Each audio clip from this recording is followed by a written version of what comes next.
टाकेत new English स्कूलमधील पोषण आहार चालवणाऱ्या स्वयंपाकी मदतनीस कर्मचाऱ्यांचे मानधन तात्काळ द्या.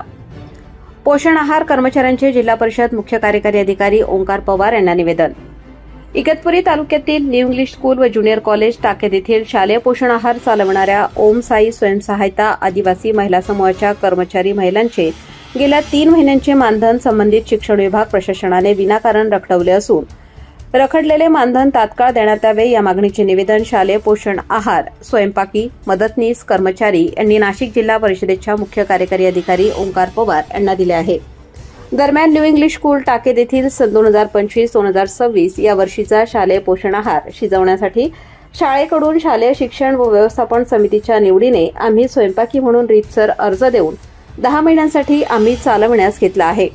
दिनांक 1/9/2025 रोजीपासून ते आजपर्यंत आम्ही आमच्या स्वखर्चाने पोषण आहार चालवला आहे. आजपर्यंत आम्हाला स्वयंपाकी मदतनीस कर्मचारी म्हणून आमच्या श्रमाचा 1 रुपयाही मानधन मिळालेले नाही. तरी देखील आम्ही चांगल्या प्रतीचे पोषण आहार शिजवून शासनाचे नियम अटी शर्तीला अधीन राहून विद्यार्थ्यांना शाळेच्या राखून दिलेल्या वेळेत रोज सातत्याने वाटप करत आहोत. आजपर्यंत आमच्या पोषण आहार शिजवण्यासंदर्भात कोणत्याही विद्यार्थी अथवा पालकांची कुठलीही तक्रार नाही. या उलट या अगोदर चांगल्या दर्जाचा पोषण आहार विद्यार्थ्यांना उपलब्ध होत नव्हता.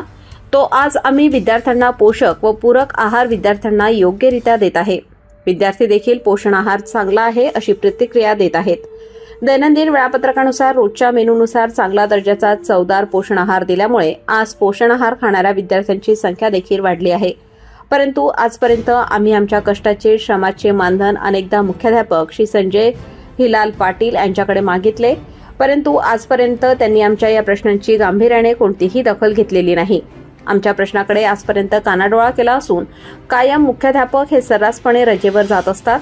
आजपर्यंत आम्ही आमच्या स्वखर्चातून पूरक आहार यामध्ये बिस्किट, लाडू, भाजीपाला, गॅस सिलेंडर असे एकूण अंदाजे 20,000 रुपयांचा वैयक्तिक खर्च झाला आहे. या उलट आमच्या कामाचा 1 रुपयाही मानधन मिळालेले नाही. आम्ही सर्व महिला भूमिहीन असून रोजंदारीने मोलमजुरी करून आम्ही आमची उपजीविका भागवत असतो. ओम साई स्वयंसहायता महिला समूहाच्या माध्यमातून आम्हाला शालेय पोषण आहारातून रोजगार उपलब्ध होईल या दृष्टीने आम्ही शालेय पोषण आहार चालवायला घेतला आहे. परंतु आम्हाला आजपर्यंत शाळा प्रशासनाकडून मानधनापासून वंचित ठेवले आहे. यामुळे आमच्या उपजीविकेचा प्रश्न आज निर्माण झाला आहे. याबाबत आम्ही वेळोवेळी शालेय शिक्षण व व्यवस्थापन समितीला देखील विचारणा केली व सर्व हकीकत वेळोवेळी सांगितली. परंतु शालेय समितीचे सुद्धा मुख्याध्यापक ऐकत नसल्याचे व प्रशासनास कोणताही पत्रव्यवहार सदर मुख्याध्यापक करत नाही असे शालेय समितीच्या अध्यक्षांनी आम्हास कळवले. तरी महोदय, आजपर्यंत आम्ही नम्रतेने प्रामाणिक काम करत आलो आहे. यापुढेही काम करणार आहोत. परंतु आमच्या मानधनाचा व झालेल्या खर्चाचा श्रमाचा मोबदला आम्हाला तात्काळ मिळावा असे या निवेदनात या कर्मचारी महिलांनी म्हटले आहे. ओम साई स्वयंसहायता आदिवासी महिला समूहातील सर्व पोषण आहार स्वयंपाकी यात मंगल वसंत भांगरे, शारदा कमलाकर बांबळे, जयश्री संतोष कोथे, राजश्री गोकुळ बांबळे, काळूबाई सचिन वडके, निर्मला शंकर बांबळे आदी महिलांनी पोषण आहार चालवण्यासंबंधीतला रीतसर करारनामा या निवेदनासोबत जोडला आहे.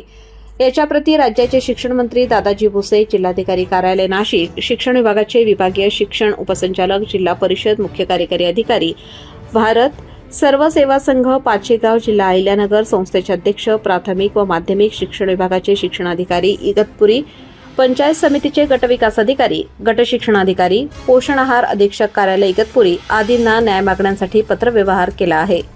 लोकमान्य न्यूजसाठी संचालक लक्ष्मीकांत शिंदे, इगतपुरी.